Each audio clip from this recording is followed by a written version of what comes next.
मेरे आंखों में देखे सीधा और बोले, मैं 40 साल से हिमालय में घूम रहा हूं। वो संत बोल रहे, 40 साल में मैंने बहुत चमत्कार देखे, मैं वेदांती हूं, वेद पढ़ चुका हूं,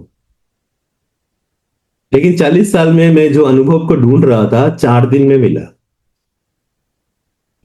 और वो भी तुम्हारे 2 सुदर्शन क्रिया में मिला। ये सुदर्शन क्रिया कोई मनुष्य नहीं दे सकते, ये सिर्फ भगवान नारायण दे सकते। उसी नारायण को मेरा प्रणाम। तुम्हारे माध्यम से उस नारायण को मैं प्रणाम करता हूं। That is the day I realise one thing, कि जो भी हमें आसानी से मिलता है ना, हम उसको कभी मोल नहीं देते। कोई आसानी से हमसे प्यार करे ना, हमें लगेगा अरे हम है ही ऐसे। इसी तरह से आसानी से हमें सुदर्शन क्रिया मिल गया, हमने उसको कभी वैल्यू नहीं दी है। ये सन्यासी 40 साल हिमालय में घूमने के बाद सुदर्शन क्रिया की है और उसका वैल्यू समझे। That is the day I told myself, never take things for granted. कभी भी किसी भी चीज को ऐसा नहीं लेना कि चलता है या मिल गया। कोर्स खत्म हुआ, सब लोग बड़े खुश थे। आखिर में किसी का कोई प्रश्न था ही नहीं, ऐसा कुछ खास बातचीत हुआ। फिर मैं कोर्स खत्म कर, मैं मुझे निकलना है, शाम हो जाएगा, मुझे ऋषिकेश जाना है। तो मैं सबको प्रणाम किया, अपने कमरे में आया और फिर मैं लेट गया। मैं सोच रहा कोर्स हुआ कैसे, ये मुझे समझ में नहीं आया अभी तक। एनीवे फिर मैंने अपना सामान वामान पैक करके बाहर आया, लगभग 40 मिनट हो गया, सब बैठे हुए थे, कोई नहीं गए। फिर मेरा सूटकेस उठा के गाड़ी में रखे, और जब मैं निकल रहा था मुझे बोले, गुरुदेव से कब मिलाओगे ना। किसी भी संत अपने गुरु को छोड़ के किसी को गुरुदेव बोले, बहुत बड़ी बात है। मैंने बोला हाँ मिलाएंगे, जरूर मिलाएंगे, जल्दी मिलाएंगे, ऐसे बोल के मैं आ गया। रास्ते में से पीसीओ था, पीसीओ तब तो मोबाइल फोन था नहीं, पीसीओ था, पीसीओ से फोन किया गुरुजी को, गुरुजी पता है कोर्स का। गुरुजी होता हाँ हाँ पता है मुझे। सब लोग खुश थे, टक फोन काट दिए। मैं बड़ा उस उत्साह में था, मैं बताऊंगा। एनीवे मैं भूल गया। 3 महीने 4 महीने बाद गुरुजी ऋषिकेश आए, मैं भी था। एक दिन शाम को मुझे बुलाया, तूने प्रॉमिस किया था, उन लोगों को बुलाया नहीं। किसको प्रॉमिस किया था मैं, तो मुझे याद ही नहीं। अरे वो उत्तरकाशी वाले संतों को। मैं बोला अरे हाँ, बोलो गाड़ी भेजो, उनको बुला के लाओ। सो हमने गाड़ी भेजे, वो सब लोग गुरुजी से मिलने आए और गुरुजी के साथ बिताया समय थोड़ी देर, और फिर एक एक करके बड़े शांति से चले गए। But that incident taught me many things in my life, changed my perception completely। और एक चीज,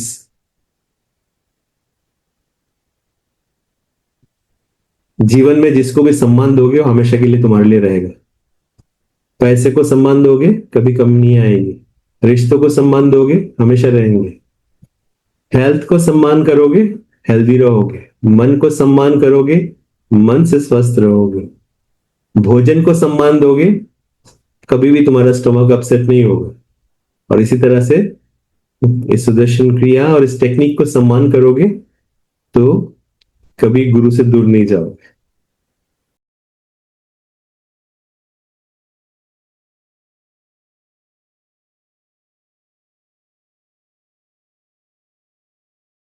जय गुरुदेव एवरीवन। जैसा कि सभी लोगों को पता ही है कि गुरु पूर्णिमा आने को है, और एक साधक के जीवन में गुरु पूर्णिमा किसी उत्सव से कम नहीं होता। और आज इसी उत्सव को सेलिब्रेट करने के लिए हमारे साथ स्वामी शिवपाद जी उपस्थित हैं। और वैसे तो उन्हें किसी इंट्रोडक्शन की जरूरत नहीं, लेकिन फिर भी कुछ नए लोग हो सकते हैं, तो उनके लिए मैं बताना चाहूंगी कि Swami ji art of living में एक बहुत सीनियर फैकल्टी हैं, बहुत समय से हैं वहां पर आर्ट ऑफ लिविंग में। और पिछले लगभग 26 सालों से वो अपने ध्यान के माध्यम से, योग के माध्यम से, ज्ञान के माध्यम से जो है ह्यूमन लाइफ को अपलिफ्ट करने का काम करते ही जा रहे हैं, करते ही जा रहे हैं नॉन स्टॉप। और ये तो सब हम लोगों को पहले से पता ही है कि स्वामी जी कितने बड़े प्रकृति प्रेमी हैं, वो एक वाइल्ड लाइफ फोटोग्राफर हैं। लेकिन हमें ये नहीं पता कि कैसे एक एंग्री यंग मैन अपने पहले कोर्स में, बेसिक कोर्स में किस तरह से बैठने जाते हैं, कि वो बैठने नहीं जाते बल्कि अपनी फीस वापस लेने जाते हैं। और वहां पहुंचते ही जबरदस्ती उन्हें अपने कोर्स में बिठा लिया जाता है और पूरे कोर्स के दौरान जो है बस उनका पूरा ध्यान सिर्फ एक ही जगह होता है, वो गुरुदेव की फोटो पर। मानो बार-बार उन्हें ऐसा लग रहा है कि जैसे मैं इन्हें जानता हूँ, मैं इन्हें जानता हूँ। और फिर वहाँ से जो है स्वामी जी आश्रम की यात्रा पे जाते हैं और जैसे ही गुरुदेव के सानिध्य में पहुँचते हैं, उनके चरणों के समीप पहुँचते हैं, उन्हें ऐसा लगता है, इतने सुकून का अनुभव, इतनी शीतलता का अनुभव लगता है कि मानो उनकी आत्मा कह रही है, बस यही मेरा आश्रय है। और बस उस दिन जो स्वामी जी आश्रम पहुँचे, तो बस आश्रम से फिर वापस कभी लौटे ही नहीं। तो ये एक गुरु की महिमा है कि कैसे अपने भक्तों को वो खींच लेते हैं। और उस समय तो मुझे ऐसा लगता है, ये मेरा मानना है कि जब स्वामी जी ने आश्रम में एंटर किया होगा तो शायद गुरु कौन है, गुरु क्या है, गुरु कैसे हैं, गुरु क्यों है? इन सारे सवालों से वो बिल्कुल अपरिचित ही होंगे। लेकिन आज वो एकदम एक गुरु की परछाई बनकर हमारे सामने बैठे हुए हैं और आज हम लोगों का सौभाग्य है कि इतने कमिटेड और डिवोटेड शिष्य के मुख से अब हमें गुरु की महिमा सुनने को मिलेगी। तो मैं पूरी टीम की तरफ से एक बार फिर से स्वामी जी का अभिनंदन करती हूँ, उनका स्वागत करती हूँ और बहुत तहे दिल से उनका धन्यवाद भी करती हूँ कि वो इतना कीमती वक़्त लेके हमारे लिए यहाँ आए। Welcome Swami ji and thank you so much. Thank you. Let's chant Om 3 times. 3 बार ओम के उच्चारण करते हैं। एक श्वास ले अंदर।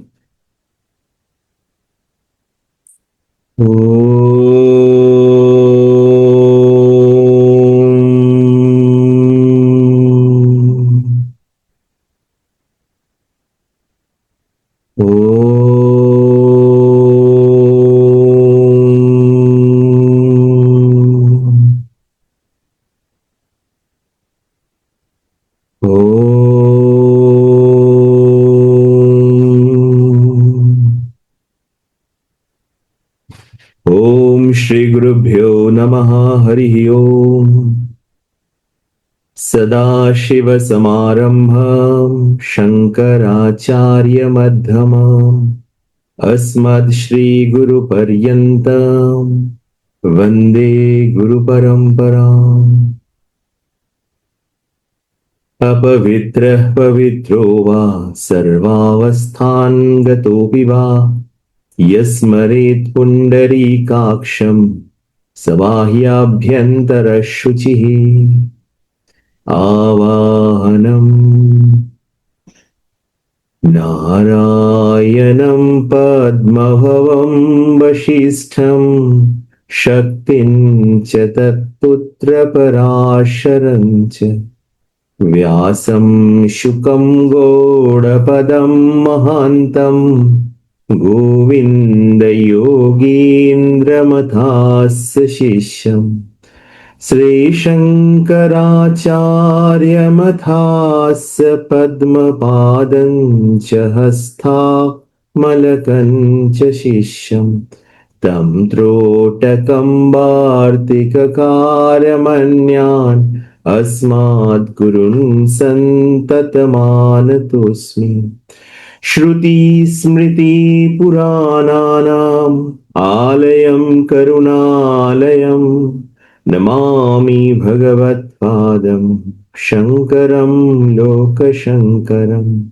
शङ्करं शङ्कराचार्यं केशवं बादरायणं सूत्रभाष्यकृतौ वन्दे भगवन्तौ पुनः पुनः। यद्वारे निखिलानि लिम्पपरिषद् सिद्धिं विधत्वेऽनिशम् श्रीमत्श्रीलसितं जगद्गुरुपदं नद्वात्मतृप्तिं गता। लोकाज्ञानपयोधपाटनधुरं श्रीशङ्करं शर्मदं ब्रह्मानन्दसरस्वतीं गुरुवरं ध्यायामि ज्योतिर्मयम्। आवाहनं समर्पयामि श्रीगुरुचरणकमलेभ्यो नमः। आसनं समर्पयामि श्रीगुरुचरणकमलेभ्यो नमः। स्नानं समर्पयामि श्री गुरुचरण कमलेभ्यो नमः। वस्त्रं समर्पयामि श्री गुरुचरण कमलेभ्यो नमः। चन्दनं समर्पयामि श्री गुरुचरण कमलेभ्यो नमः। अक्षतां समर्पयामि श्री गुरुचरण कमलेभ्यो नमः। पुष्पं समर्पयामि श्री गुरुचरण कमलेभ्यो नमः। धूपं समर्पयामि श्री गुरुचरण कमलेभ्यो नमः। दीपं समर्पयामि श्री गुरुचरण कमलेभ्यो नमः। आचमनीयं समर्पयामि श्री गुरुचरण कमलेभ्यो नमः। नैवेद्यं समर्पयामि श्री गुरुचरण कमलेभ्यो नमः। आचमनीयं समर्पयामि श्री गुरुचरण कमलेभ्यो नमः। ताम्बूलं समर्पयामि श्री गुरुचरण कमलेभ्यो नमः। श्रीफलं समर्पयामि श्री गुरुचरण कमलेभ्यो नमः। आरार्तिक्यम् कर्पूरगौरं करुणावतारं संसारसारं भुजगेन्द्रहारं सदा वसन्तं हृदयारविन्दे भवं भवानी सहितं नमामि। आरार्तिक्यं समर्पयामि श्री गुरुचरण कमलेभ्यो नमः। आचमनीयं समर्पयामि श्री गुरुचरण कमलेभ्यो नमः। पुष्पाञ्जलिं गुरुर्ब्रह्मा गुरुर्विष्णु गुरुर्देवो महेश्वरः गुरु साक्षात् परं ब्रह्म तस्मै श्री गुरवे नमः। अखण्डमण्डलाकारं व्याप्तं येन चराचरं तत्पदं दर्शितं येन तस्मै श्री गुरवे नमः। श्रीब्रह्मानन्दं परमसुखदं केवलं ज्ञानमूर्तिं विश्वातीतं गगनसदृशं तत्त्वमस्यादिलक्ष्यम् एकं नित्यं विमलमचलं सर्वधी साक्षिभूतं भावातीतं त्रिगुणसहितं सद्गुरुं तं नमामि। अज्ञानतिमिरान्धस्य ज्ञानाञ्जनशलाकया चक्षुरुन्मिलितं येन तस्मै श्रीगुरवे नमः। पुष्पाञ्जलिं समर्पयामि श्री गुरुचरण कमलेभ्यो नमः।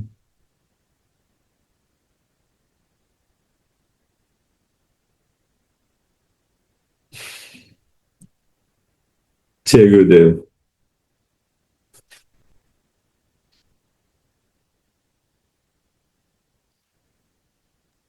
जय गुरुदेव स्वामी जी।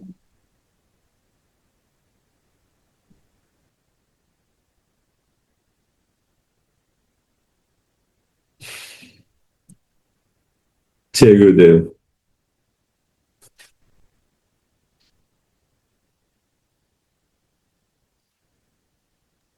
जय गुरुदेव स्वामी जी।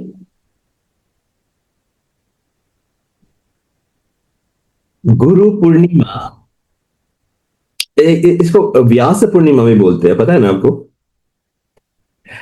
वेद व्यास जी वेद को इकट्ठा किए थे और फिर महाभारत की रचना भी किए थे। उनके याद में, उनके सम्मान में गुरु पूर्णिमा है, इसीलिए इसको व्यास पूर्णिमा बोलते हैं। और ये जो मंथ है ना, जून जुलाई, इसको अश्वधा बोलते हैं हमारे हिंदू कैलेंडर के हिसाब से। तो इसी महीने में गुरु पूर्णिमा मनाए जाते हैं, माने वेद व्यास जी को स्मरण किया जाता है और उनके कंट्रीब्यूशन के लिए, क्योंकि उन्होंने वेदों को इकट्ठा किया, उसके लिए उनको एक विशेष सम्मान दिया जाता है। वहीं से गुरु पूर्णिमा की शुरुआत हुई थी, राइट?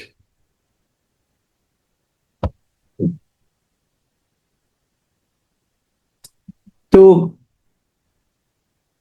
एक बहुत सुंदर टर्म्स दिया गया, उपनिषद। उपनिषद का अर्थ क्या है? कहते उपनिषद माने जब आप मन से, हृदय से किसी के नजदीक होते हो, शरीर से नहीं, जब आप अंतर आत्मा से किसी के नजदीक होते हो, उसको उपनिषद बोलते हैं, राइट? जिससे आप बहुत प्यार करते हो ना, कभी उससे दूर नहीं जाते। जैसे माँ बेटे से कभी दूर नहीं जा सकते। कुछ भी अच्छा खाना है तो याद करते हैं बेटा या बेटी को, अरे तू होता तो कितना अच्छा होता, अरे तेरा मन पसंद जगह पे आए, है ना? इसी तरह से जिससे भी आप बहुत प्यार करते हो, हमेशा उसको आपके हृदय में रहता है। तो कहते हैं जब शिष्य गुरु को वैसे ही हृदय में बैठा लेता है, आत्मा में बैठा लेते हैं, इसको उपनिषद कहते हैं। माने जरूरी नहीं है कि गुरु के नजदीक में शरीर से होना पड़ेगा, नहीं, बट गुरु आत्मा में बैठे हुए हैं, ये उपनिषद की जरूरत है, राइट? अच्छा, जितने सारे घटना है ना, उसमें कभी भी ऐसा नहीं दिखा गया कि शिष्य गुरु के नजदीक रह के कुछ पाया। बड़ी इंटरेस्टिंग है। हनुमान जी कई सालों तक राम जी से अलग रहे श्राप के कारण, और फिर राम जी से मिले तो ढूंढते रहे राम जी को, राम जी राम जी राम जी राम जी राम जी। मीरा कृष्ण से कभी शरीर से कृष्ण के नजदीक नहीं थे, बट मीरा के हृदय में कृष्ण बैठे हुए थे। एकलव्य द्रोणाचार्य के मूर्ति बना के उसके सामने बैठ के साधना करके वो सारे गुण अर्जन कर लिए जो अर्जुन को भी नहीं मिला। तो ये बहुत सुंदर है। कहते उपनिषद माने क्या? जब तुम अपने हृदय में गुरु को बिठा लेते हो, तो गुरु क्या, कहते गुरु क्या होता है? तो गुरु का शाब्दिक अर्थ तो होता है अंधेरा से रोशनी में ले जाना, बोलते, बट गुरु का पर्पस क्या है? बोलते अग्नि प्रज्वलित करना। बोलते गुरु का पर्पस है अग्नि को, आग को जलाना। बोलते किस चीज की आग? बोलते ज्ञान की आग। बोलते कैसे जलाते हैं? बोलते जैसे पुराने जमाने में दो लकड़ी को आपस में घीस के आग जलाते थे, इसी तरह से शिष्य गुरु के सामने बैठते हैं और प्रश्न पूछते हैं और गुरु उसके उत्तर देते हैं। तो इस वार्तालाप में ज्ञान की अग्नि प्रज्वलित होता है और शिष्य के जीवन को शुद्ध कर देता है। तो गुरु अग्नि को प्रज्वलित करता है जो ज्ञान की अग्नि है, और वो प्रज्वलित तब होता है जब सही शिष्य सही जगह पे बैठ के सही प्रश्न पूछते हैं। तो कहते ये प्रश्न पूछने के लिए तो गुरु के सामने जाना पड़ेगा? बोलते बिल्कुल नहीं। तुम्हारे आत्मा में जब गुरु बैठे हैं, वहीं से भी तुम प्रश्न पूछ सकते हो। Connection, right? आपने कितने बार, आप में से कितने सारे माँ हैं जिनको पता चल जाता है बेटा या बेटी बीमार है कि बीमार नहीं है, कुछ हुआ है क्या, तुरंत पता चल जाता है। यू ऑलवेज, अरे तू तेरा तबीयत ठीक है? नहीं मम्मी, मुझे पता चल जाता है। द सेम थिंग, बोलते शिष्य को पूछने की जरूरत भी नहीं पड़ता है, गुरु को पता चलता है। इसीलिए कई बार आप सत्संग में बैठे हैं, आपके मन में एक प्रश्न है, देखिए गुरु जी उसका आंसर दे दिए, isn't it?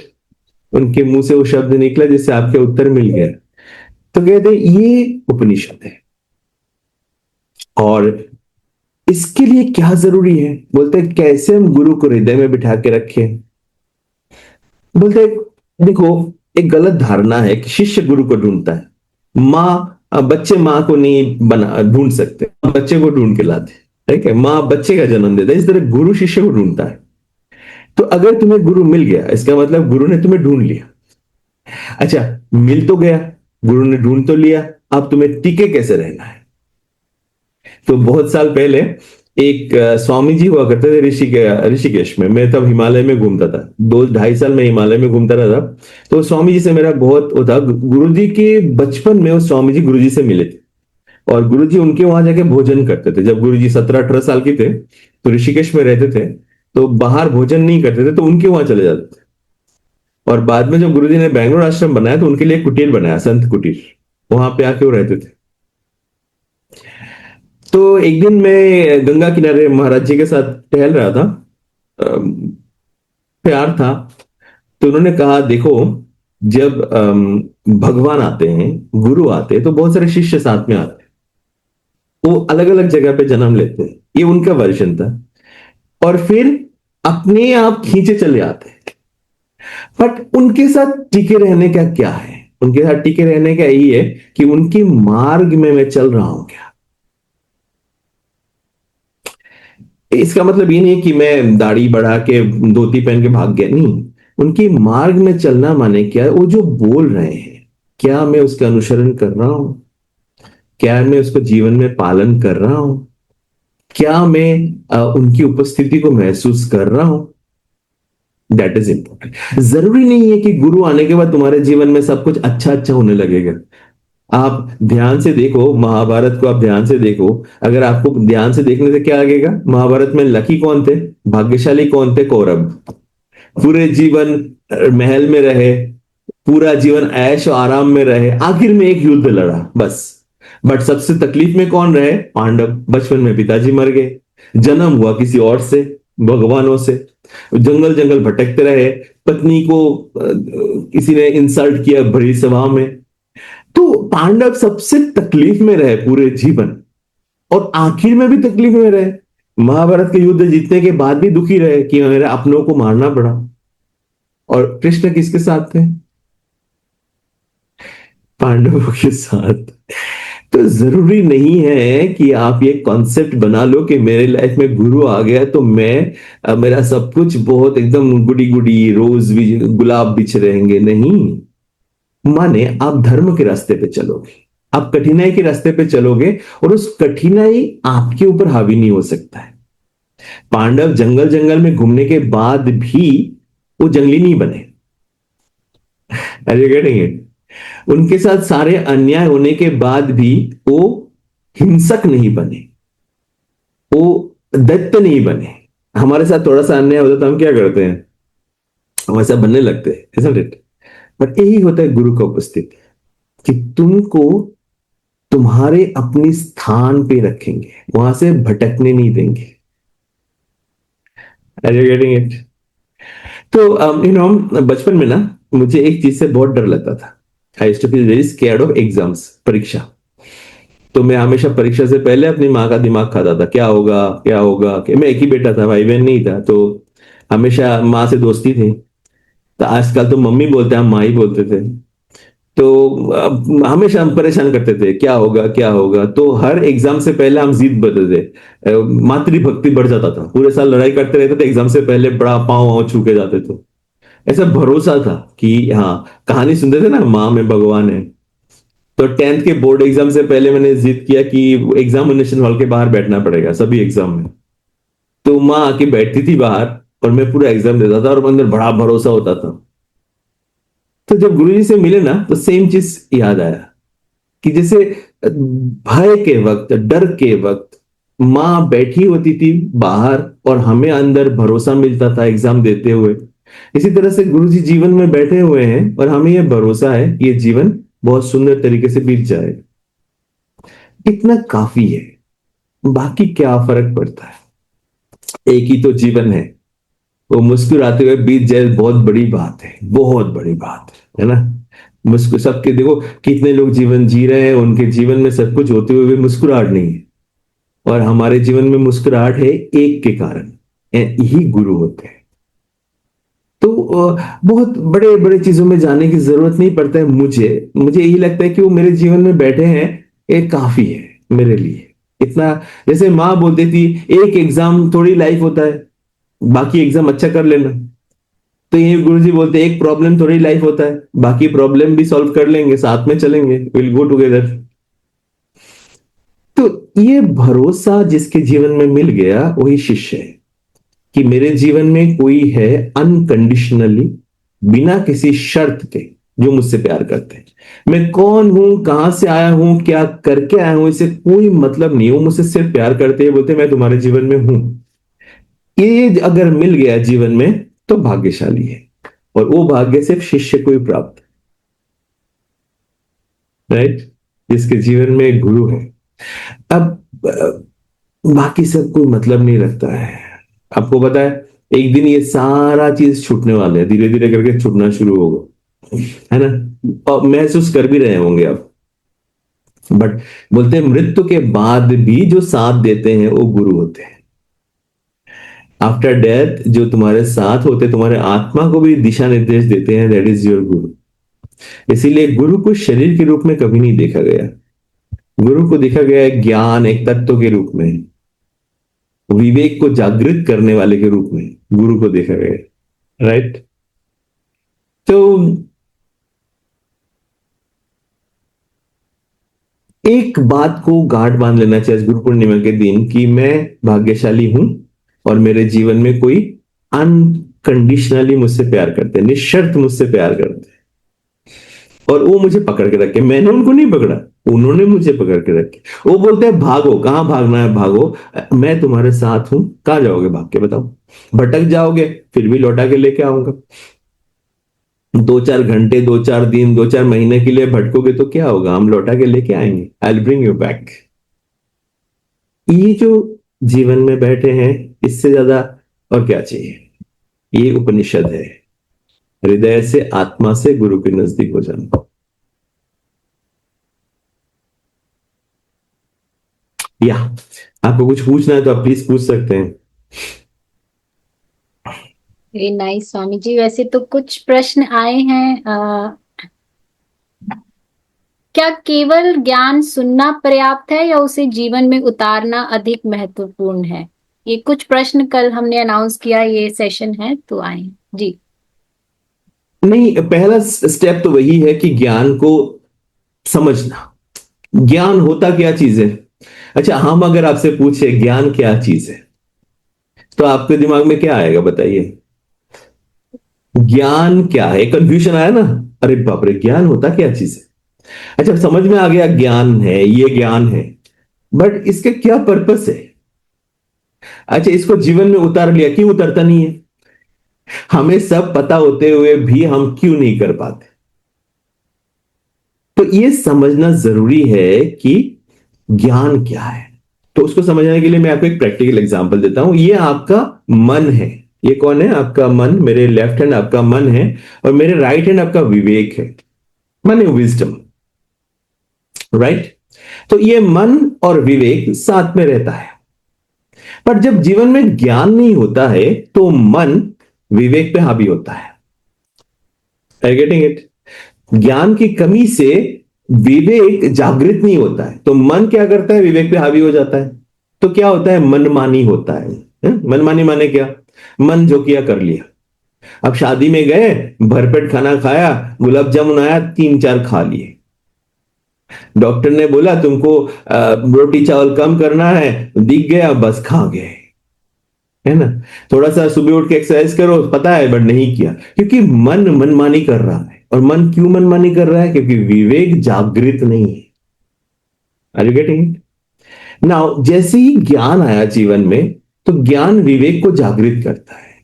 तो विवेक मन पे हावी होता है और मन को मनमानी नहीं करने देता। शादी में गए, अच्छे से खाना खाया, गुलाब जामुन आया, विवेक बोलेगा, मन बोलेगा खा लो, विवेक बोलेगा कल खा लेना। एक डिले कर देना। गुस्सा आया, किसी को कुछ बोलने का मन कर रहा है, मन बोल रहा है बोल को जाके बोल क्या हो, विवेक बोलेगा नहीं अभी मत बोलो, गड़बड़ होगा, बाद में देख लेंगे। ये जो डिले कर देता है, मन को जो रोक लेता है, ये विवेक। और विवेक जागृत होता है ज्ञान से। तो ज्ञान से कैसे विवेक जागृत होता है? ज्ञान सुनने से ना, ज्ञान पढ़ने से ना, स्वाध्याय करने से, माने ज्ञान के ऊपर चिंतन करने से। जैसे आपने बेसिक कोर्स किया और वहां पे बोला opposite values are complementary to each other, विरोधाभासी मूल्य एक दूसरे के पूरक है। आपने सुन लिया, ये क्या? इंफॉर्मेशन हो गया। जैसे सुना, ये क्या हो गया? इंफॉर्मेशन। ये मन में चला गया इंफॉर्मेशन के रूप में, एक सूचना के रूप में। आप इसको आप घर आए और भूल गए। फिर से आप किसी कोर्स में गए, पूछा भाई पहला ज्ञान कौन था? विरोधाभासी मूल्य एक दूसरे के पूरक है। बता तो दिया, इंफॉर्मेशन बाहर आ गया, बट इसका एजुकेशनल पर्पस नहीं हुआ, क्योंकि इसको जीवन में हमने सोचा नहीं ना, अप्लाई किया। अच्छा, जब हमने सोचा तब हमें क्या लगा, रही है तो बहुत कठिन है, इससे मेरे से नहीं होगा। I get it?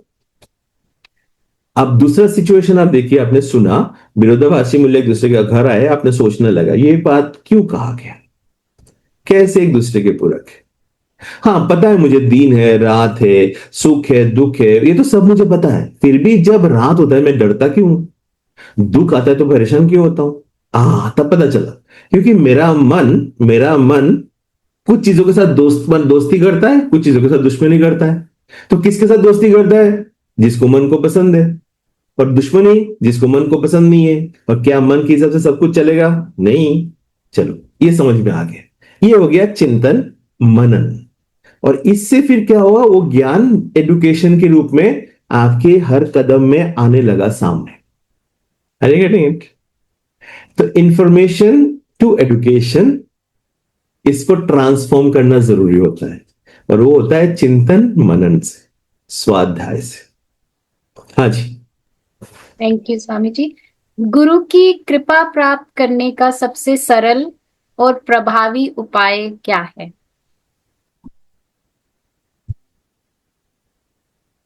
भक्ति ही है, और क्या है? श्रद्धा और भक्ति। देखो, ये दो चीज, श्रद्धा और भक्ति क्यों साथ में चलते हैं पता है आपको? श्रद्धा माने क्या? जिसको मैं नहीं जानता हूं उसके ऊपर भरोसा। और भक्ति माने क्या? प्रेम को दिशा देना। बिना भक्ति के प्रेम दिशाहीन है, और भक्ति प्रेम को दिशा देता है। राइट? एक दिशा में ले जाता है। तो और श्रद्धा क्या? जिसको मैं नहीं जानता हूं उसके ऊपर भी एक भरोसा होना। जैसे मैं गुरु जी को नहीं जानता, बट ये पता है उनके साथ मुझे अच्छा लगता है, उनके बारे में सोच के मुझे अच्छा लगता है। बाकी लोगों का मुझे नहीं पता, मुझे जरूरत भी नहीं है बाकी लोगों के लिए, बट मुझे अच्छा, कोई लोग नेगेटिव है मुझे कोई फर्क नहीं पड़ता। मेरे को कैसा लगता है, मैं क्या महसूस करता हूं। अच्छा, मैंने देखा मेरे जीवन में परिवर्तन आया उनके पास जाते ही, उनकी बातें सुनते ही। कोर्स सेकेंडरी है, कोर्स से कोई परिवर्तन आता नहीं, आता है उन्हीं से ही। तो उनसे मुझे परिवर्तन आया, तो मेरे जीवन में कुछ तो मिला है उनसे, तो मुझे श्रद्धा है। माने मैं उनको नहीं जानता हूं, बट फिर भी मुझे भरोसा है उनके ऊपर। मैंने भगवान को कभी नहीं देखा, फिर भी मुझे भगवान पे भरोसा है। मैंने अपने पूर्वजों को कभी नहीं देखा, फिर भी मैं श्राद्ध करता हूं, मुझे भरोसा है। श्रद्धा और भक्ति, जहां पे श्रद्धा है मैं अपने प्रेम को उसी दिशा दूं, बस हो गया। ये श्रद्धा और भक्ति से ही गुरु के साथ कनेक्शन बनता है, और कोई रास्ता नहीं है। Thank you Swami ji. कुछ लोग भी प्रश्न पूछना चाहते हैं, फिर मैं, ममता जी यू कैन अनम्यूट प्लीज। प्रणाम स्वामी जी। जैसे कि हम सीखे हैं गुरुदेव से कि 7 लेयर्स है, उसमें से पहला और अंतिम तो पता चलता है, लेकिन जो बीच में 5 है, जैसे कि ईगो है, मन है, तो क्या ये सब नेगेटिव, इसमें पॉजिटिविटी भी हो सकती है ना? या तो मेरा क्लियर नहीं है प्रश्न, लेकिन मैं पूछना ये चाहती हूँ कि इसका हम पॉजिटिवली यूज कर सकते हैं, और कर सकते हैं तो कैसे? मन और ईगो को खास करके। हम्म। ये पॉजिटिव ही तो है, नेगेटिव तो है नहीं उसमें कुछ भी। मैं आपको समझाता हूं। मन मन क्या चीज है? मन किसको कहते हैं? हमारे जीवन में दो दुनिया है। आप ध्यान से सुनना सब लोग, इट्स वेरी इंटरेस्टिंग। हमारे जीवन में दो दुनिया है, एक है बाहरी दुनिया, और बाहर की दुनिया को क्या बोलते हैं? संसार।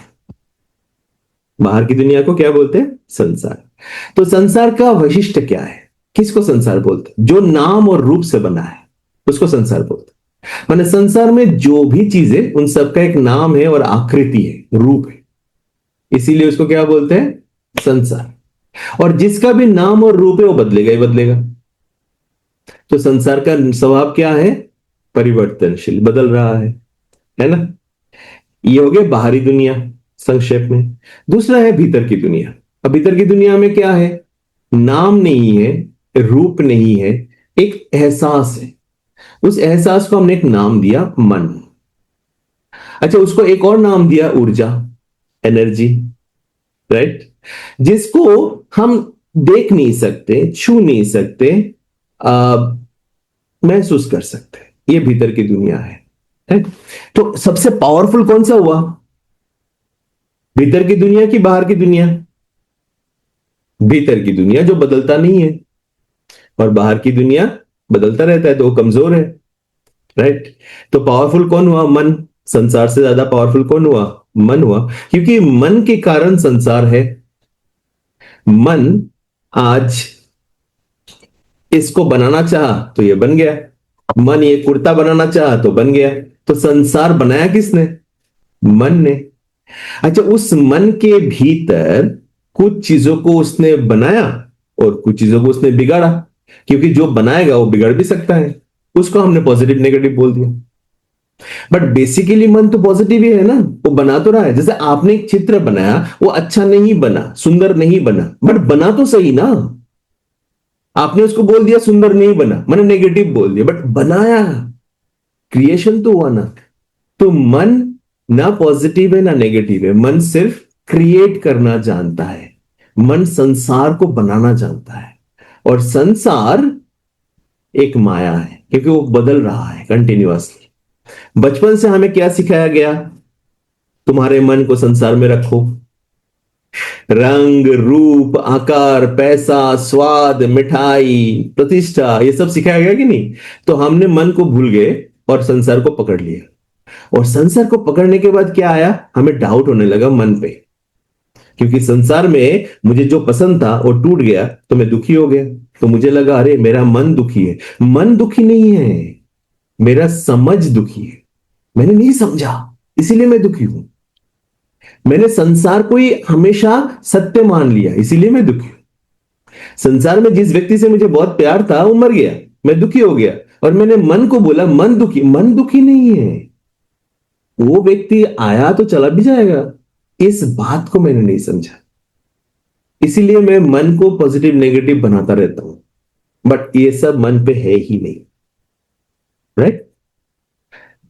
दूसरा होता है ईगो। आपने बोला अहंकार के बारे में। ईगो क्या चीज होता है पता है? ईगो क्या होता है? ईगो होता है अपने मन से हमने अपना एक पहचान बनाते हैं। राइट? जैसे ममता भट्ट एक हाउसवाइफ, एक नानी, एक दादी, एक माँ, एक बहन, एक कितने सारे पहचान बनाए कि नहीं अपने अपने मन से। और आखिरी में पहचान क्या बनाया पता है? मैं ऐसा हूं, मैं ऐसी हूं, मैं वैसी हूं। और उसमें फंस गए, बुरी तरह से फंस गए। मैं ममता ऐसी हूं, मैं ममता वैसी हूं, मुझे ये पसंद है, मुझे वो पसंद। बस उसी में फंस गए। इसी को बोलते ईगो। अपने इमेजिनेशन से एक पहचान बनाना और उसमें बुरी तरह से फंस जाना और उससे बाहर नहीं आ पाना, इसको ईगो बोलते हैं। और उसके कारण मैं परेशान होता रहता हूं, क्योंकि मैं अपने ही बनाए हुए पहचान में फंसा हुआ हूं। जिस दिन मैं इस पहचान को तोड़ दूंगा और मैं बोलूंगा क्या मैंने ममता नाम से जन्म लिया था? नहीं। ये शरीर भी एक नहीं है, जिसको ममता समझ रही है एक शरीर, ये एक थे ही नहीं, हजारों कोशिका का कॉम्बिनेशन है। तो ममता जब झांक के देखेगी तो पता चलेगा मेरा तो कोई पहचान है ही नहीं, और आध्यात्म ही सिखाता है। तो इसी को ईगो बोलते हैं। सो ईगो माने क्या? एक इमेजिनरी आइडेंटिटी, एक इल्यूजन जिसको मैंने बनाया, और मैं उसमें मैं एक स्वामी हूं, फंस गया। I cannot shave, I cannot trim, because मैं स्वामी हूं। बट ये आइडेंटिटी इमेजिनरी है। मैं भीतर से स्वामी रह सकता हूं, जरूरी नहीं मुझे बाहर से स्वामी रहना पड़ेगा। अलीगढ़। तो जब मैं अपना एक आइडेंटिटी बनाता हूं और उसमें बुरी तरह से फंस जाता हूं और उससे कभी नहीं बाहर आ पाता हूं, इसी को ईगो बोलते हैं।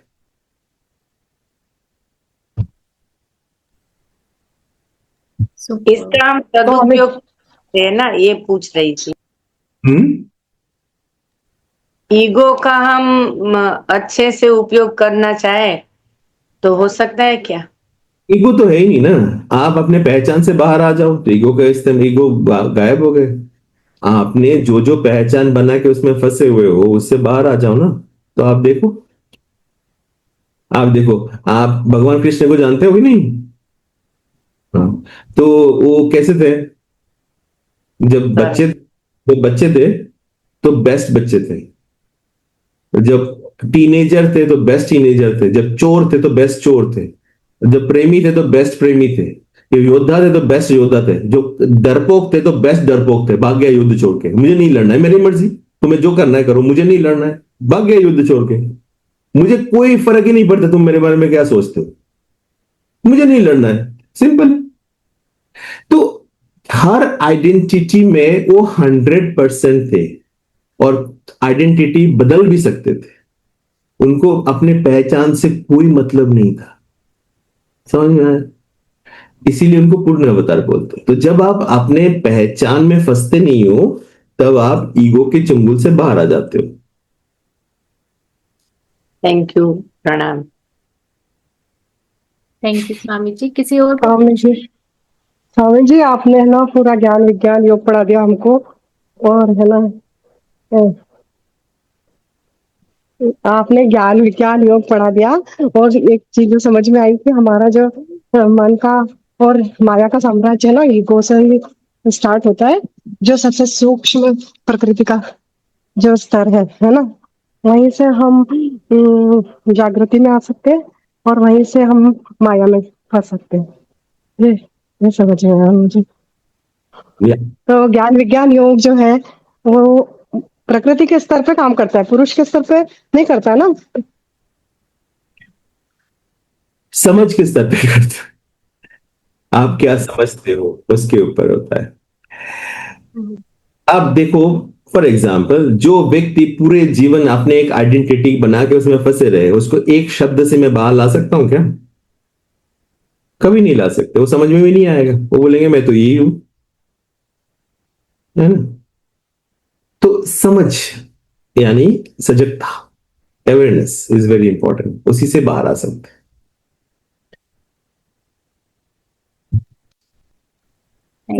कृपा का भी रोल है ना स्वामी जी इसमें।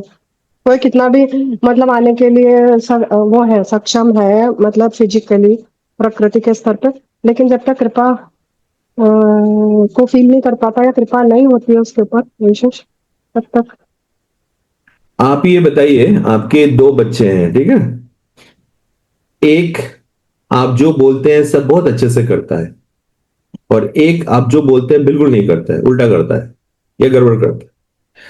तो आपका ध्यान, आपका अटेंशन, या आपका जो प्रशंसा है वो किसके तरफ होगा?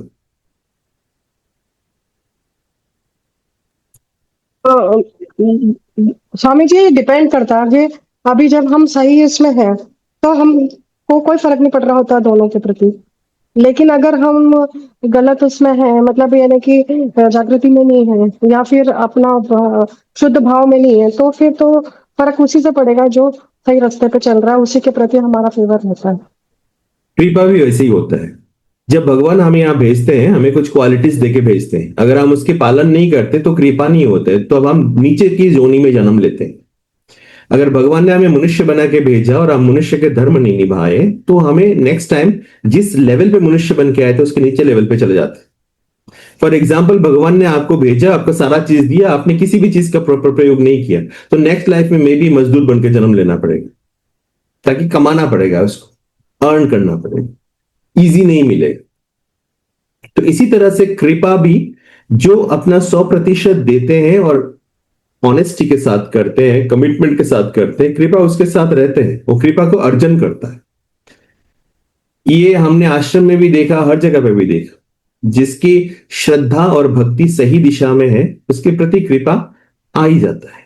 अर्जुन कृष्ण के पांव के पास बैठे थे और दुर्योधन सर के पास बैठे थे, कृष्ण ने अर्जुन की तरफ ही कृपा किया ना, क्योंकि अर्जुन की भक्ति श्रद्धा ऐसा था कि अर्जुन ने कहा कि दोस्त होते हुए बोला तुम मुझे रास्ता दिखाओ। तो इसी से कृपा मिलता है। कृपा के लिए कोई एक्स्ट्रा वो ऐसा कुछ करने की जरूरत नहीं पड़ता है, आपकी श्रद्धा और भक्ति ही निर्धारण करता है कि आपको अटेंशन कितना मिलेगा। जय गुरुदेव, आपने जो अभी बात बोली उससे एक प्रश्न मन में उठा कि अगर हम कहते हैं कि शिष्य हमेशा भक्ति में ही रहता है, तो ऐसा क्यों कहा जाता है कि शिष्य फिर भूल जाता है गुरु को, बट गुरु नहीं छोड़ता कभी अपने शिष्य को। हम मार्ग से भटक सकते हैं, हम भक्ति से भटक सकते हैं, बट गुरु हमारे को नहीं छोड़ता है, वो हमारे को सही पथ पे लाता है। तो ऐसा मुझे लगता है कि शिष्य तो फिर भक्ति से इधर उधर हो सकता है, संसार में फंस सकता है, बट गुरु अगर है हमारे साथ तो वो हमारे को वापस अपने असली पर्पस पे ले आएगा। तो भक्ति अपने जगह पे रहता है, भक्ति के ऊपर संशय का आवरण चढ़ता है। अगर भक्ति नहीं होता तो गुरु उसको रास्ते में लाएगा कैसे दोबारा?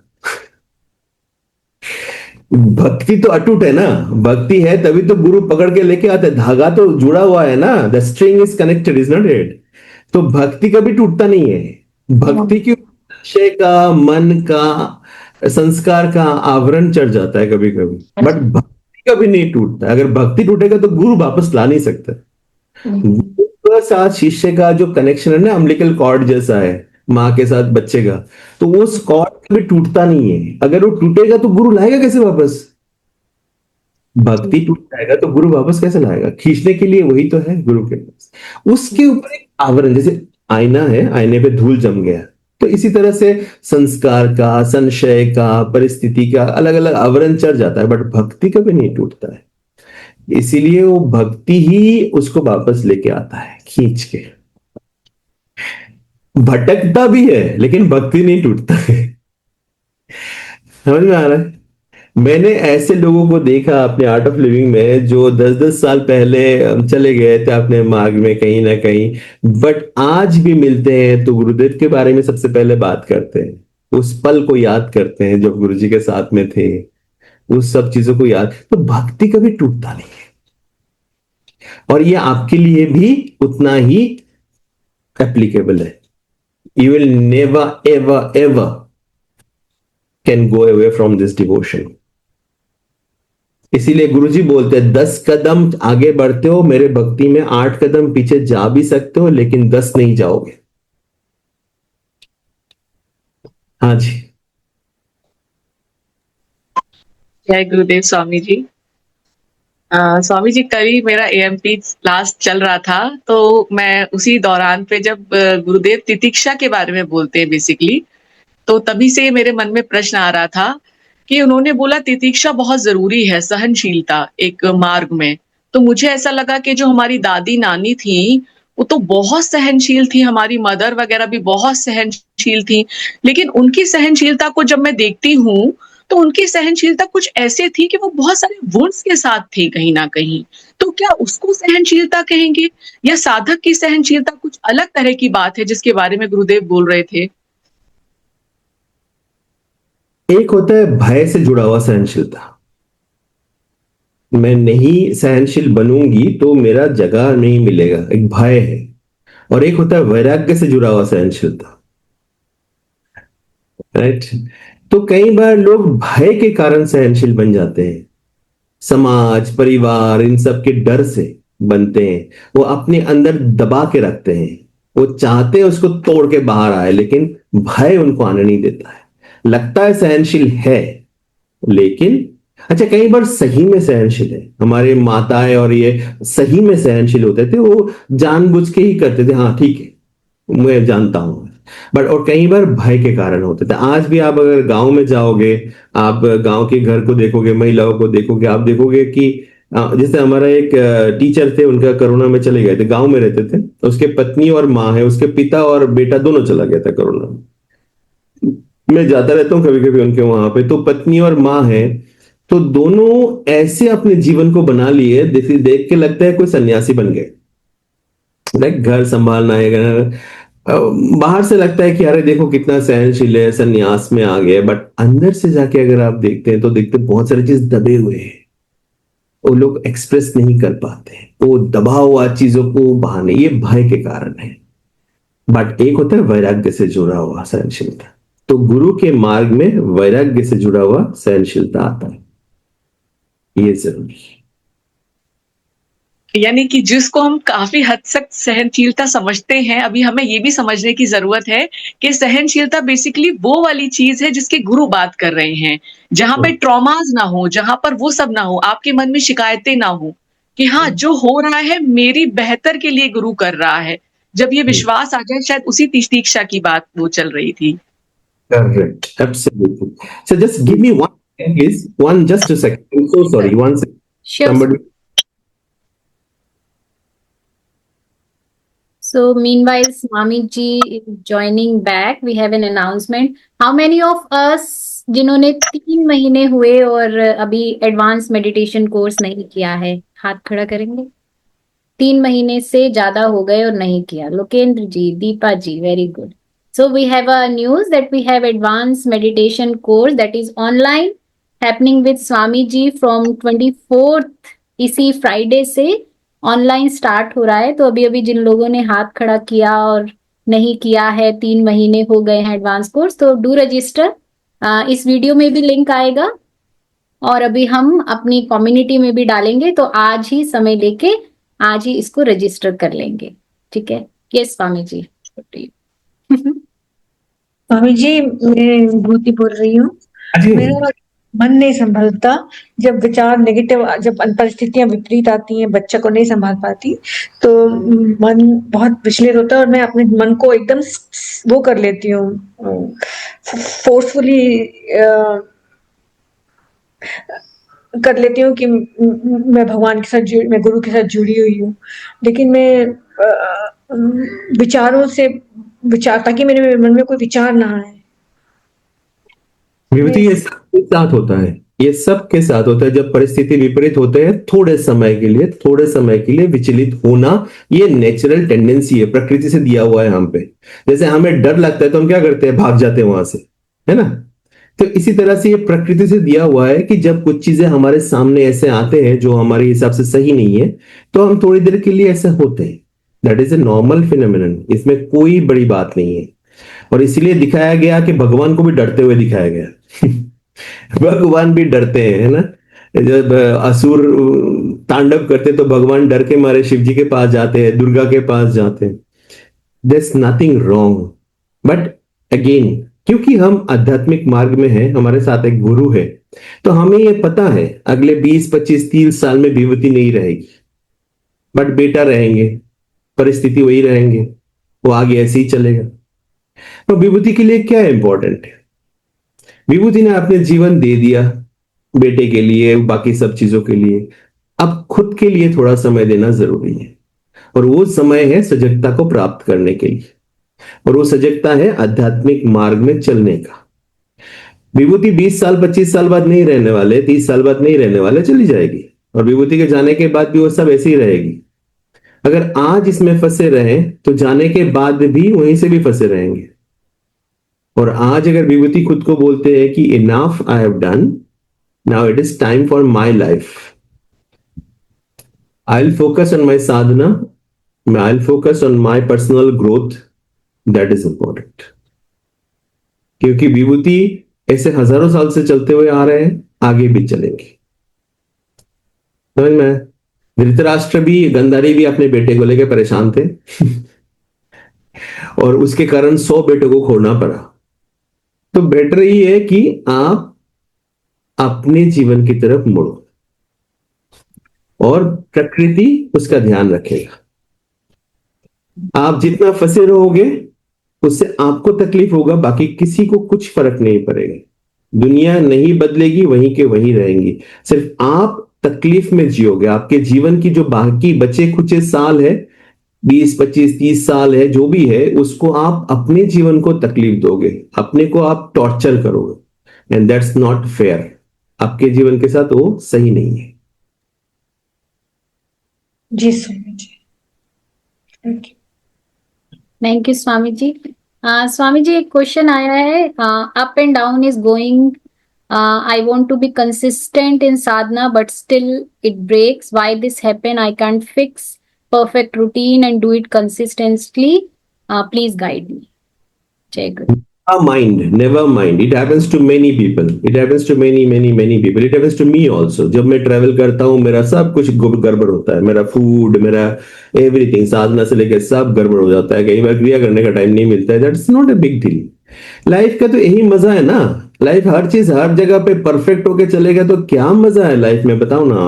आप 2 मिनट में बोर हो जाओ, बोलो यार ये सब कुछ इतना परफेक्ट है.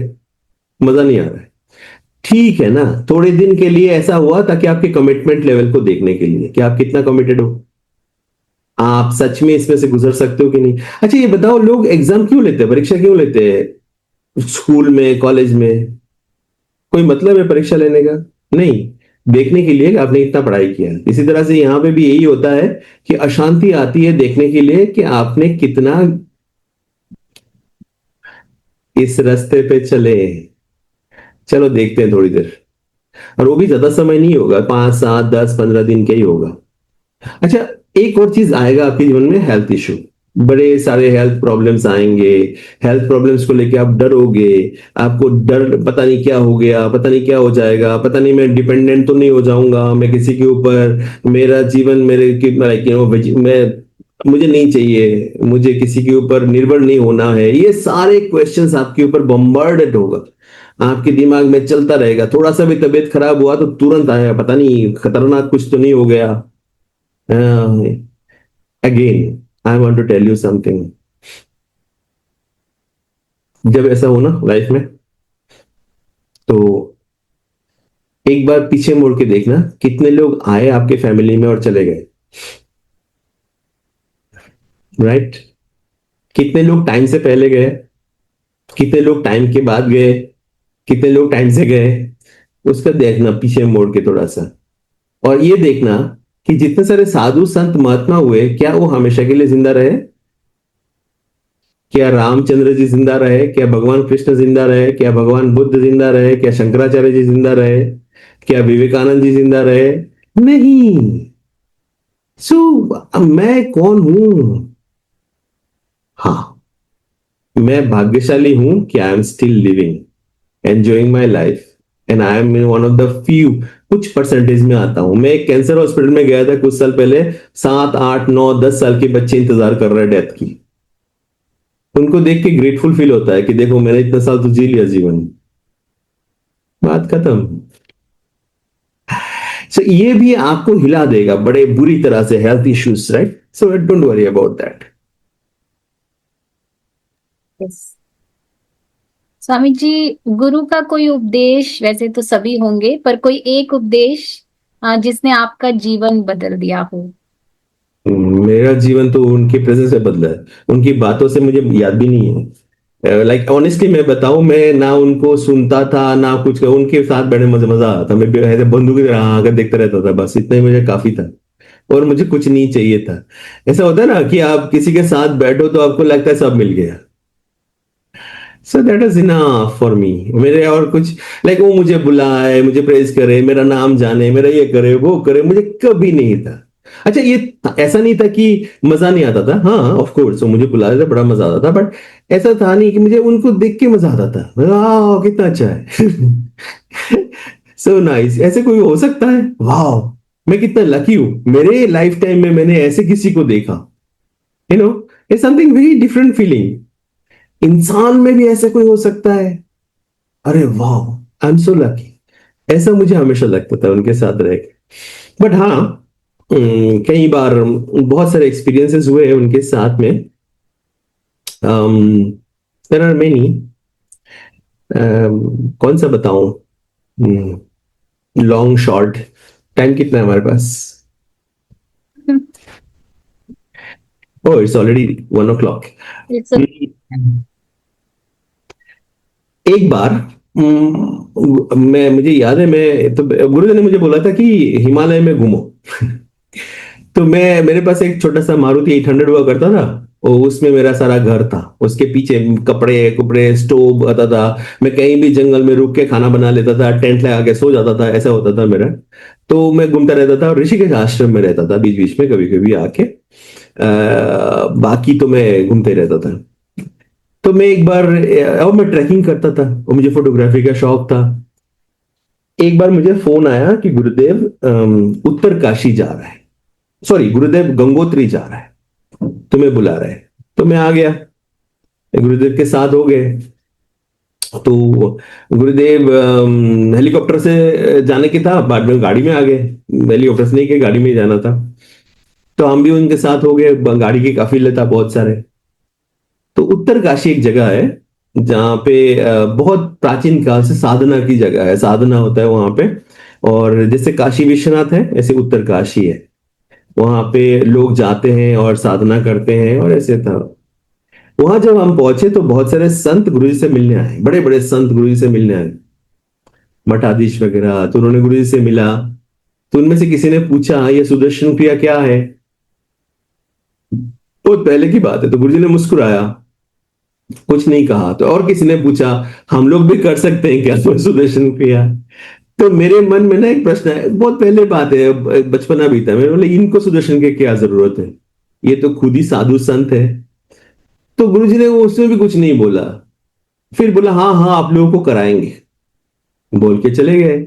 तो मैं चला गया गंगोत्री गुरुजी के साथ, वहां पे मुझे छोड़ दिए हरसिल बोल के एक जगह आर्मी को कोर्स कराने के लिए। फिर वहां से गुरुदेव आ गए, मैं वहां पे कोर्स वोर्स लेके मैं फिर से अल्मोड़ा आ गया। 3 महीने बीत गए, एक दिन फोन आया मेरे पास एक स्वामी जी का, जनार्दनानंद जी, कि आप कहाँ हैं? मैं अल्मोड़ा में। मुझे आपको उत्तरकाशी आना है। मैं क्यों? बोलते यहाँ पे आर्ट ऑफ लिविंग के कोर्स होने वाला है और आपको लेना है। मैंने बोला मुझे नहीं लेना है। अच्छा क्यों नहीं लेना है? एक तो ये बड़े बड़े संत है, ये शास्त्र वास्त्र पूछ लेगा मेरे से, मेरे कुछ आता नहीं है, तो मैं क्या करूं?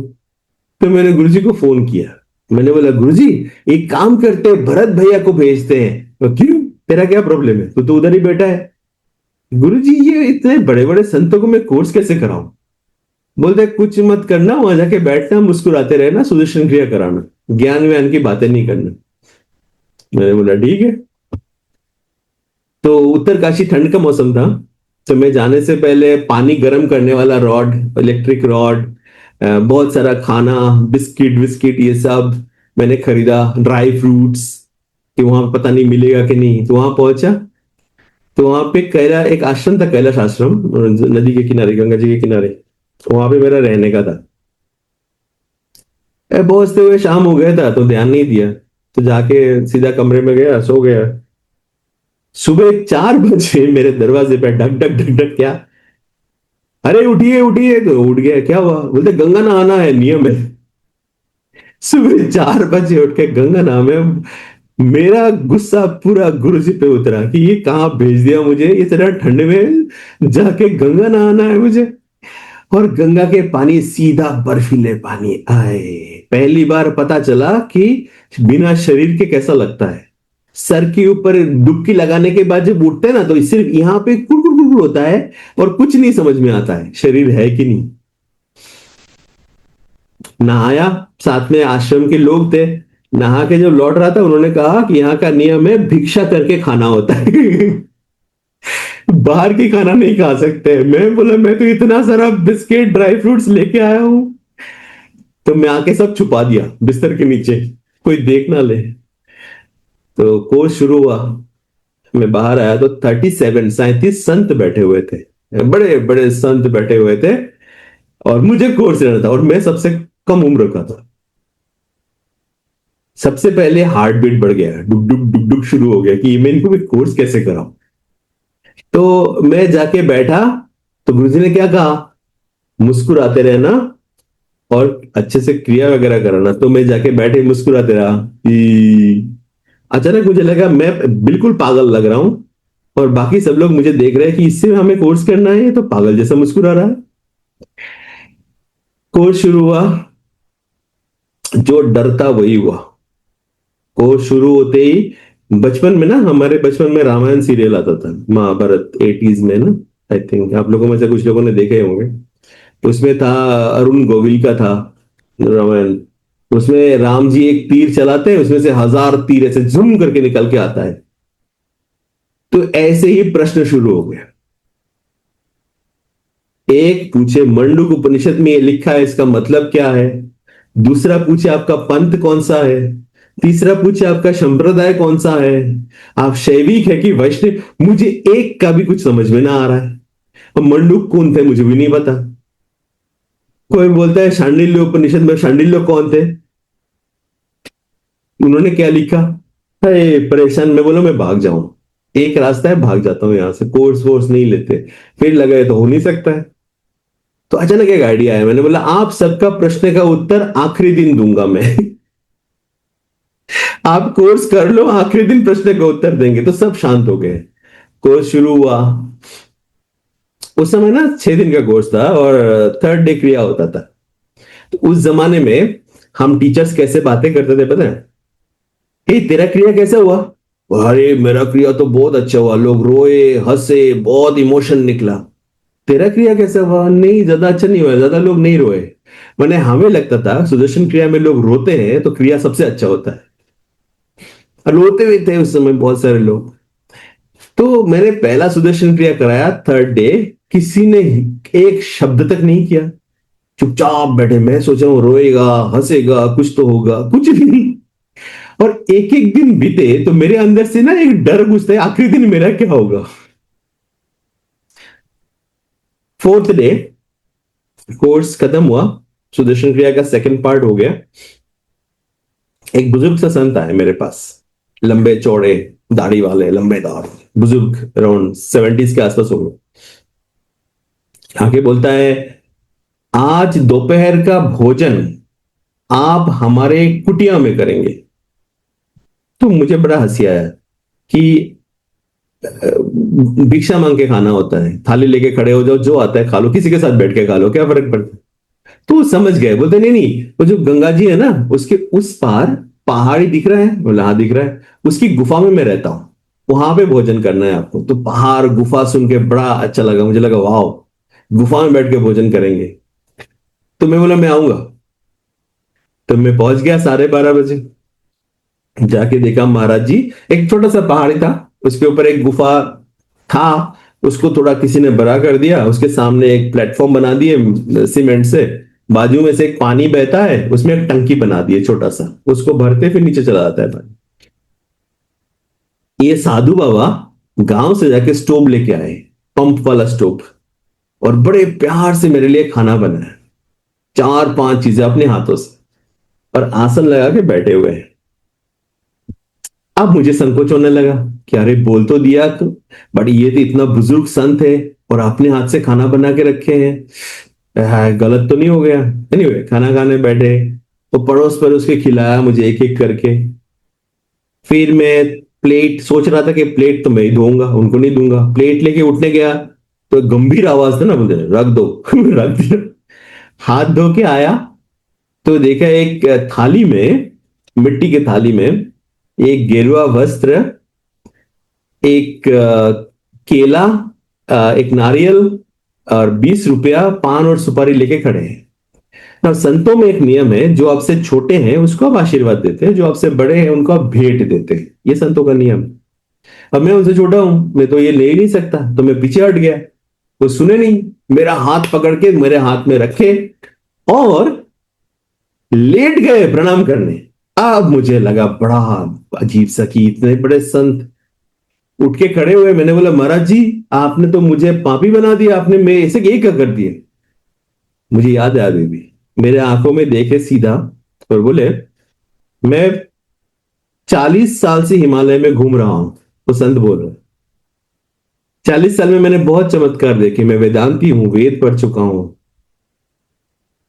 लेकिन 40 साल में मैं जो अनुभव को ढूंढ रहा था 4 दिन में मिला,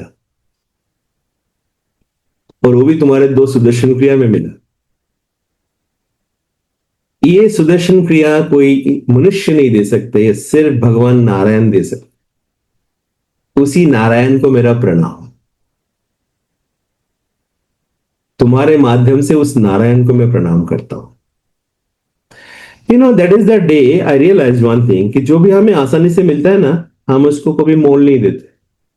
कोई आसानी से हमसे प्यार करे ना, हमें लगेगा अरे हम है ही ऐसे। इसी तरह से आसानी से हमें सुदर्शन क्रिया मिल गया, हमने उसको कभी वैल्यू नहीं दी है। ये सन्यासी 40 साल हिमालय में घूमने के बाद सुदर्शन क्रिया की है और उसका वैल्यू समझे।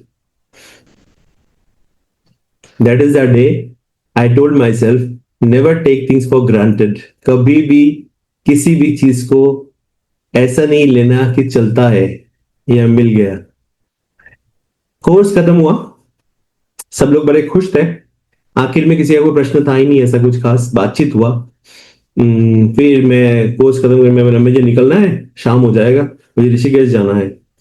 तो मैं सबको प्रणाम किया, आपने कमरे में आया और फिर मैं लेट गया। मैं सोच रहा कोर्स हुआ कैसे ही है, मुझे समझ में नहीं आया अभी तक। एनीवे फिर मैंने अपना सामान पैक करके बाहर आया, लगभग 40 मिनट हो गया, सब बैठे हुए थे, कोई नहीं गए। फिर मेरा सूटकेस उठा के गाड़ी में रखे और जब मैं निकल रहा था मुझे बोले गुरुदेव से कब मिलाओगे ना। किसी भी संत अपने गुरु को छोड़ के किसी को गुरुदेव बोले बहुत बड़ी बात है। मैंने बोला हाँ मिलाएंगे, जरूर मिलाएंगे, जल्दी मिलाएंगे, ऐसे बोल के मैं आ गया। रास्ते में से पीसीओ तब तो मोबाइल फोन था नहीं, पीसीओ से फोन किया गुरुजी को, गुरुजी पता है कोर्स का? गुरुजी होता हाँ पता है मुझे। सब लोग खुश थे, टक फोन काट दिए। मैं बड़ा उस उत्साह में था, मैं बताऊंगा। एनीवे मैं भूल गया। 4 महीने बाद गुरुजी ऋषिकेश आए, मैं भी था। एक दिन शाम को मुझे बुलाया, तूने प्रॉमिस किया था, उन लोगों को बुलाया नहीं। किसको प्रॉमिस किया था मैं, तो मुझे याद ही नहीं। अरे वो उत्तरकाशी वाले संतों को। मैं बोला अरे हाँ, बोलो गाड़ी भेजो, उनको बुला के लाओ। सो हमने गाड़ी भेजे, वो सब लोग गुरुजी से मिलने आए और गुरुजी के साथ बिताया समय थोड़ी देर, और फिर एक एक करके बड़े शांति से चले गए। But that incident taught me many things in my life, changed my perception completely. और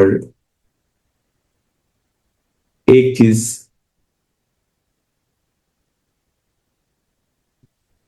जीवन में जिसको भी सम्मान दोगे वो हमेशा के लिए तुम्हारे लिए रहेगा। पैसे को सम्मान दोगे कभी कमी नहीं आएगी, रिश्तों को सम्मान दोगे हमेशा रहेंगे, हेल्थ को सम्मान करोगे हेल्दी रहोगे, मन को सम्मान करोगे मन से स्वस्थ रहोगे, भोजन को सम्मान दोगे कभी भी तुम्हारा स्टमक अपसेट नहीं होगा, और इसी तरह से इस सुदर्शन क्रिया और इस टेक्निक को सम्मान करोगे तो कभी गुरु से दूर नहीं जाओगे। जय गुरुदेव। जय गुरुदेव स्वामी जी, बहुत ही सुंदर सेशन, बहुत ही सुंदर गुरु स्टोरी। ये स्टोरी बहुत ही सुंदर रही और सब सवालों के जवाब बहुत ही सुंदर। Thank you once again for coming and I request everyone that we have online advanced course coming up starting from this Friday morning. I'll share the message. It's starting with Swamiji, so do register today. Yeah. Thank you. Thank you once again, Swamiji. Thank you. Keep coming. Yeah, definitely. Jai Gurudev. Thank you so much Swami ji. जय Gurudev. Thank you. बहुत insightful था। जय गुरुदेव, जय गुरुदेव। जय गुरुदेव sir. जय Gurudev Swami ji, thank you. Thank you. Thank you, everyone. जय गुरुदेव, जय गुरुदेव, जय Gurudev, thank you so much. जय गुरुदेव, जय Gurudev, thank you so much. Gurudev thank you. जय गुरुदेव।